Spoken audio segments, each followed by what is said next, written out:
Today is the day I removed the baffle from my MT125. Come join me through the process.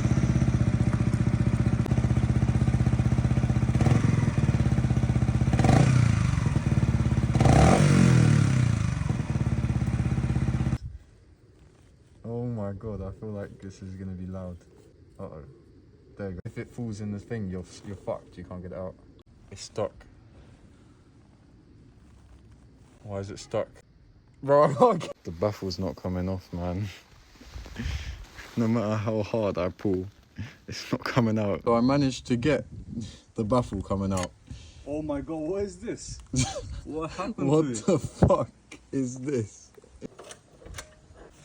I'm actually scared to see what it sounds like.